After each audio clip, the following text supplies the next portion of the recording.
Bienvenidos a Cruce de Palabras por Telesur. Soy Luis Hernández Navarro y hoy nos acompaña en el estudio la periodista Paula Mónaco Felipe.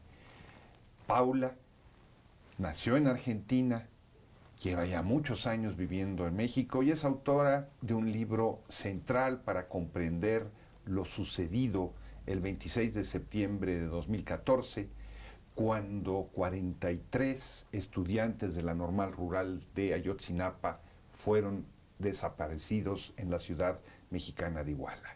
El libro es Ayotzinapa, Horas Eternas. Paula, muchísimas gracias por estar con nosotros. Gracias a ti, Luis, por la invitación, y a Telesur, que siempre abre espacio a estos temas que se van olvidando en otros medios. Un libro testimonial, muy dramático, muy fuerte. No exagero si digo que es de los grandes libros sobre Ayotzinapa, de los más esclarecedores. Bueno, muchas gracias. ¿Cómo nace ese libro? ¿Cómo te lanzas a escribirlo? Yo en ese libro fue, digamos, no fue el inicio, no es que decidí hacer un libro, sino que yo soy periodista independiente. En ese momento era corresponsal en México del Telégrafo y los medios públicos del Ecuador, y colaboradora de varios medios, del periódico La Jornada, de Telesur, de vez en cuando también. Y los primeros meses después de ocurrido este crimen de Estado en Iguala, Guerrero, contra los normalistas de Ayotzinapa y contra población también que había en ese momento, di cobertura.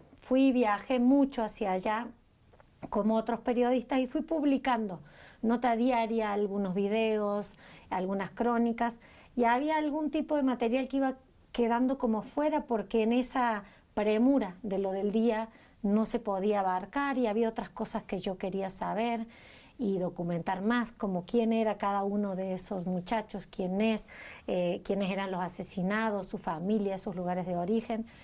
Y en un momento decidí hacer un libro porque, no solo porque había todo eso, sino que iba quedando fuera, sino por tratar de aportar desde mi lugar a la construcción de un relato histórico. Sabemos que en general hay relatos hegemónicos que cuentan con gran aparato de propaganda del Estado, en este caso, del poder en general, y hay otras voces, la de sobrevivientes, la de los agredidos, que se van perdiendo un poco, que se van quedando en pocas frases, y mi intención fue aportar a la construcción de un relato hegemónico, desde un relato que no fuera, el hegemónico. Las voces de sobrevivientes y sus familiares. Esa es tal vez la particularidad del libro que yo hice. Yo no entrevisté a ningún agente del Estado, no entrevisté a ninguna autoridad, solamente a sobrevivientes, a las familias de los desaparecidos, a las familias de los asesinados, y acompañé momentos que fui cronicando, pero siempre desde ese lado, desde las víctimas. Un libro a contracorriente que se enfrenta al relato oficial de la verdad histórica, claramente demostrada como la mentira histórica, que sostiene que los 43 muchachos fueron asesinados y sus cuerpos incinerados en un basurero en la ciudad de Cocula. Tú le das la vuelta a este relato. Sí, justo en ese momento, que fue en febrero del 2015, cuando el entonces procurador vuelve a repetir la versión oficial y dice: esta es la verdad histórica. Yo en ese momento ya estaba empezando a escribir el libro, y son de esos instantes en los que todo cobra sentido. Era muy claro que desde el Estado había una versión no solo mentirosa, sino una idea de fijar eso como el relato de lo que ocurrió.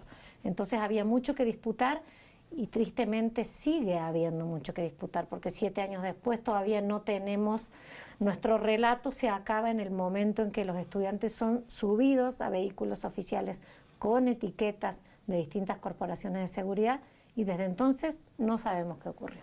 Han pasado 7 años, como dices, hay un nuevo gobierno, hay una comisión especial. ¿Han habido avances en la investigación de lo acontecido? Yo creo que sí han habido avances que son innegables, que son importantes, pero no son en la medida de lo que se requiere, de lo que se necesita y de lo que urge desde hace 7 años. Por ejemplo, esa comisión especial para la verdad en el caso Ayotzinapa está conformada por varios sectores confiables, en los cuales confían las familias, pero también por representación internacional, representación del Estado, y fue constituida incluso con, como se dice vulgarmente, con dientes, con presupuestos, con maneras de hacer. Pero ¿qué pasó? Eso se topa en un muro infranqueable que está siendo el muro que impide la justicia en México, no solo en el caso de Ayotzinapa, que es el Poder Judicial. La Fiscalía General de la República y todo el aparato judicial de México han impedido gran parte del avance en el caso de Ayotzinapa, como han impedido la justicia en muchos otros casos. Y un ejemplo, esa Comisión Especial para la Verdad logra que se gire una orden de aprehensión para Tomás Herón de Lucio, que era el director de la Agencia de Investigación Criminal, a quien le tocaba investigar el caso Ayotzinapa, y por el contrario fue documentado, fue videograbado sembrando evidencia en el caso Ayotzinapa, constituyendo un ilícito, no solo fabricando una mentira, cometiendo un delito. Se gira una orden de aprehensión para Tomás Herón de Lucio, pero hay ciertas demoras, hay filtraciones, y le llega a él la información antes de ser aprehendido y se fuga del país, y hasta hoy está prófugo. Creo que es uno de los ejemplos de cómo, si hay voluntad política, hay nuevos canales, pero también hay los poderes de siempre y un poder judicial que se sigue cuidando. Prófugo y protegido por el Estado de Israel. Además, protegido en el Estado de Israel, no, o sea, no se fuga a cualquier lugar, se fuga a un lugar donde tiene esa protección, de un Estado además que ha tenido actitudes genocidas en otros casos y que por supuesto no iba a actuar por la justicia en Ayotzinapa. Pero como él también ha habido un montón de otras cosas que a lo mejor no las sabemos tanto públicamente, pero sí se nota en la frustración de quienes integran la comisión. Y entre las noticias de lo que sí se ha avanzado, ha habido la identificación de 2 fragmentos óseos, de Cristian Alfonso Rodríguez Telumbre y de Yoshivani Guerrero de la Cruz, 2 de los 43, que si bien no es algo que quisiéramos, no es algo deseable, no se puede presumir como un logro, tiene un lado en el cual sí es un logro, porque esos restos fueron encontrados en un lugar diferente al lugar que, según la versión oficial, habían sido asesinados y aventados pues los restos de algunos de los estudiantes. Entonces se termina de derrumbar por completo, con pruebas científicas, esa versión oficial.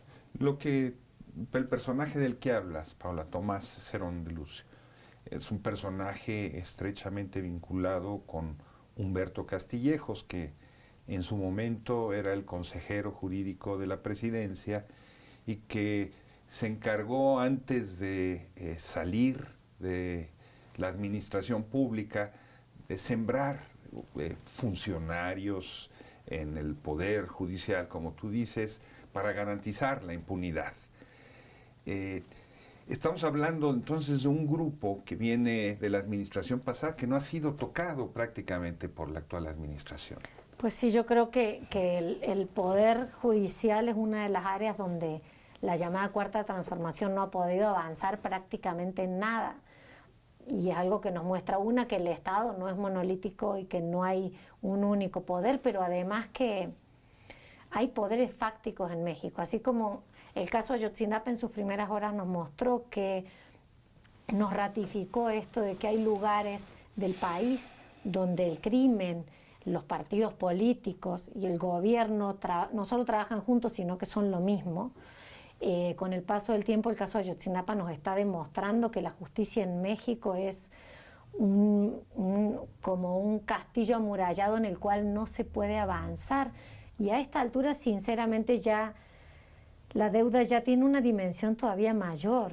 Lo urgente, lo importante, lo principal es saber dónde están los 43, quién asesinó a los 3 estudiantes y a los 3 jugadores de fútbol y quiénes... y a las otras 3 personas, perdón, porque había una mujer también, quienes causaron las heridas, quienes son los responsables de ese crimen de Estado. Pero a esta altura la deuda es doble. También ya nos deben la verdad y justicia sobre la mentira fabricada, porque hay miles y miles de hojas de un expediente realizado mediante tortura a muchas personas para declaraciones que tampoco son fiables, con siembra de pruebas, como hizo Tomás Herón de Lucio, con otras personas que fueron firmando los documentos y fueron garantizando esa impunidad. Hoy Ayotzinapa es una deuda doble, de lo que pasó en Iguala y de lo que pasó hasta el día de hoy, sigue pasando con el ocultamiento. En su momento, Paula, se señaló como uno de los responsables por acción o por omisión de la desaparición, no solo al crimen organizado, sino al ejército. El ejército estuvo en el lugar de los hechos. ¿Se ha avanzado en las investigaciones sobre el ejército? No se ha avanzado prácticamente nada y esa es una de las decepciones digamos, en la forma que el actual gobierno toma este caso. Si bien hay una decisión política, hay acciones concretas que reafirman esa decisión política, hay también una protección del ejército que sigue siendo ese actor que no habla, que no dice y que tampoco lo obligan a decir. Y creo que esto va en sintonía con la actitud en general, ¿no?, del actual presidente Andrés Manuel López Obrador, que tiene las Fuerzas Armadas uno de sus principales aliados y protegidos en este gobierno.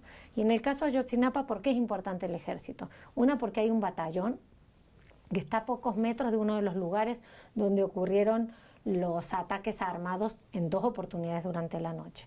Porque tiene agentes en esa tarde y esa noche el ejército presentes en los lugares del crimen, documentando y reportando en tiempo real, lo cual ya está comprobado con memorándums oficiales de ese momento. Y además, durante la madrugada, el ejército está presente en el hospital privado que se llama Clínica Cristina, que retiene a un grupo de estudiantes, impide la atención médica a uno de ellos, a Edgar Andrés Vargas, que tenía un balazo en la base de la nariz y en la boca, un muchacho que hasta el día de hoy se está recuperando físicamente de eso, amaga con ejecuciones en ese momento, es todo un hecho que debería investigarse en sí mismo lo que ocurrió en la Clínica Cristina, pero que se suma a todo lo demás y a toda esa madrugada que no sabemos qué hizo el ejército, en qué participó de la desaparición de los estudiantes. ¿Te parece si vamos a una pequeña pausa? Vamos. Amigos, amigas, no se vayan, volvemos en muy breves instantes.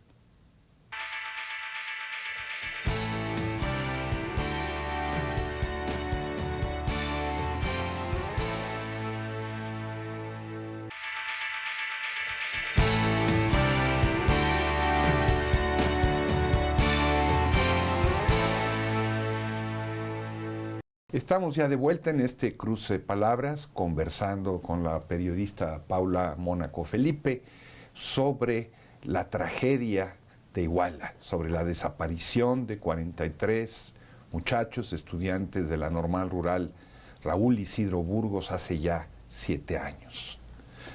Antes del corte, Pablo, estábamos hablando del ejército, nos estabas explicando su participación, pero una de las cosas que ha aparecido con claridad es que el ejército tuvo información en tiempo real de lo que estaba sucediendo en Iguala esa noche. Sí, lo tuvo. Esa información podía haber evitado que hubiera sucedido lo que sucedió. Pues sí, en la teoría de un ejército que fuera parte del sistema de protección a un pueblo, eso debería ser así. Pero las Fuerzas Armadas en México y en gran parte de Latinoamérica nunca han estado del lado del pueblo, sino del lado de otros poderes. En este caso particular no hay que olvidar que en México el ejército ha sido el actor fundamental en las desapariciones forzadas por razones políticas desde los años 60. Y un dato ilustrativo es que el primer desaparecido por razones políticas documentado en México fue Epifanio Avilés Rojas, también educador, alfabetizador, también del estado de Guerrero y desaparecido por el estado, por el ejército en Guerrero. En Guerrero también se inventaron los tristemente llamados vuelos de la muerte, que luego en Sudamérica el genocidio aplicó, sobre todo en Argentina. Y entonces el ejército mexicano no ha sido una fuerza del lado del pueblo, por el contrario, ha sido el nombre de la represión. Y en las décadas más recientes ha sido también aliado del narcotráfico en algunas partes. En el mismo Guerrero muchas personas y testimonios que están en el libro documentan y cuentan que en las zonas de plantíos de amapola hay retenes del ejército que decide quién pasa y quién no, como parte de un mismo negocio. Y en el caso de Ayotzinapa, esa noche, desde la tarde tenían información en tiempo real por el sistema, cómo funciona el sistema de cuadrantes en México. Pero además en esa noche uno de los estudiantes, yo recojo testimonios de 17 sobrevivientes para reconstruir una crónica, digamos, de lo que pasó esa noche y madrugada, y uno de ellos me cuenta que en la esquina Juan N. Álvarez y Periférico, después del primer ataque, él le habla a su tío, que está adentro del batallón, que trabaja como militar, y su tío le dice que ya saben lo que está pasando. Y entonces el muchacho le pide ayuda y el tío le dice claramente: a mí no me dejan salir, no nos dejan salir, tenemos la orden de no ayudar. Fue muy clara esa noche, y si se investigara se encontraría eso y mucho más. Si se investigara. Ahí está la clave. El ejército es uno de los actores más silentes en estos 7 años, un silencio de protección, porque a la larga queda la idea del sentido común: quien calla otorga, y se sospecha hoy del ejército como no solo testigo, sino partícipe, y hasta el día de hoy el ejército no ha dado los elementos para desvincularlo del caso Ayotzinapa. Por el contrario, sigue teniendo esta secrecía en torno del tema que genera más dudas. Y no lo ha dado a 3 años una nueva administración.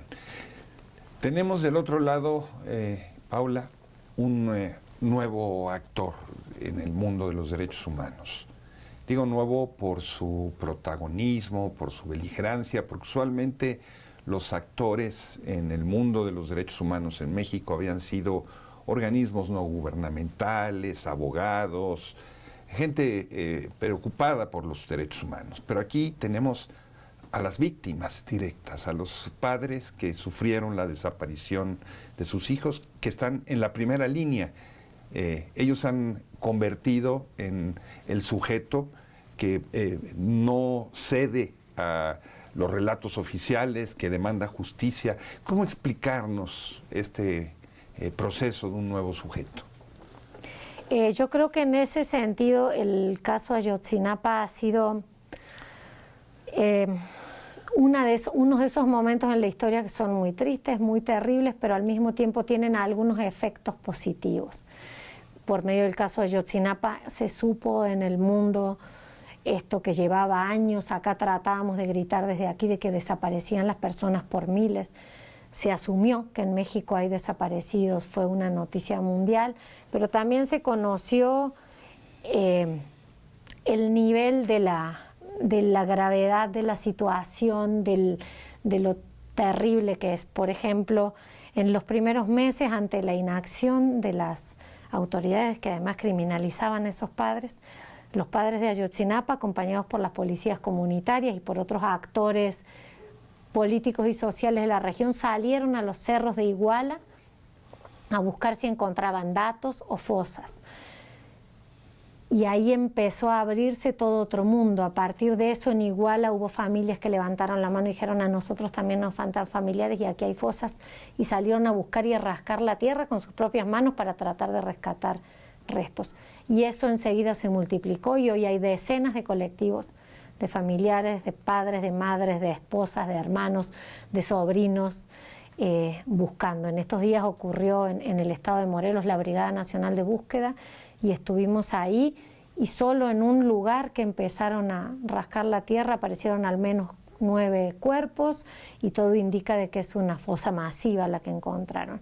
Es decir, Ayotzinapa fue abriendo, fue destapando, gracias al compromiso de parte de la sociedad y a un grupo de padres que son campesinos, amas de casa, migrantes, albañiles, trabajadoras domésticas, es decir, un sector muy golpeado de la sociedad, y que sin embargo han tenido una dignidad enorme de resistir en el reclamo, de no aceptar muchos intentos de soborno que hubo desde el primer momento, y que siguen dando un ejemplo de dignidad, saliendo cada vez y exigiendo cada vez, cada mes, cada año, con todo y que la situación ha sido muy devastadora para ellos, no solo en su economía, en sus vidas, sino en su salud. Varios de ellos tienen ya diabetes, al menos 3 murieron, el último don Bernardo Campos, cantor, que fue un hombre que no faltó nunca en las protestas y que perdió la salud en estos 7 años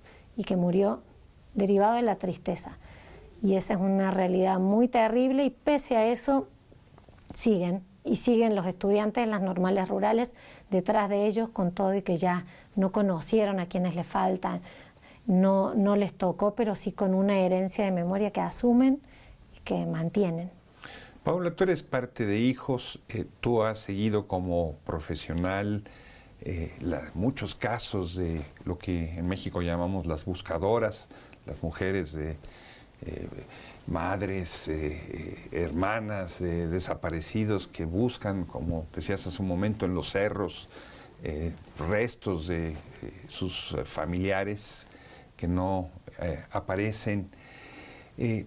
¿Cómo ves este caso de Ayotzinapa en relación con el resto del movimiento de desaparecidos de México? Si no hay justicia en Ayotzinapa, ¿qué se puede esperar de los otros casos que han sido menos llamativos, menos un motivo de preocupación para el gobierno federal?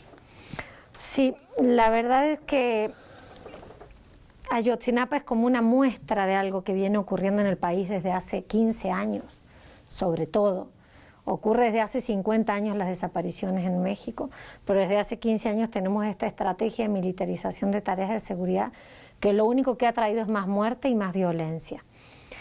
Y Ayotzinapa es una muestra que a veces se encandila demasiado y no nos permite ver que hay muchos otros casos, y que a veces el Estado se enfoca en ese caso como simbólico, y creo que muchas veces ha hecho que se deje de ver y que se sientan muy abandonadas miles de familias que caminan muchas veces en soledad y sin que la sociedad los arrope como arropamos a Ayotzinapa, y el Estado mucho menos, sin que el Estado les ayude ni tantito. Sin embargo, pese a eso, que es como un efecto no deseado, hay algo en Ayotzinapa que es también como la esperanza.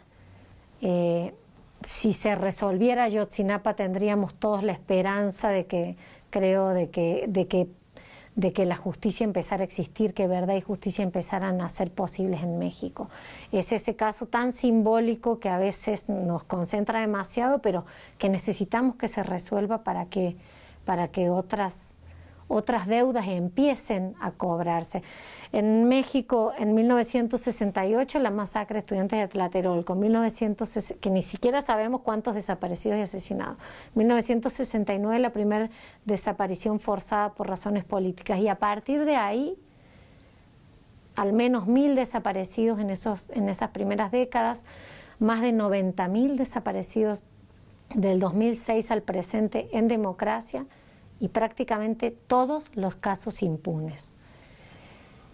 Yo creo que no es el único Ayotzinapa, pero si se resolviera, cambiaría algo que es ese como cimiento de impunidad. Si se hubiera resuelto Tlatelolco, si hubiera existido verdad y justicia en Tlatelolco, tal vez no hubiera existido Ayotzinapa.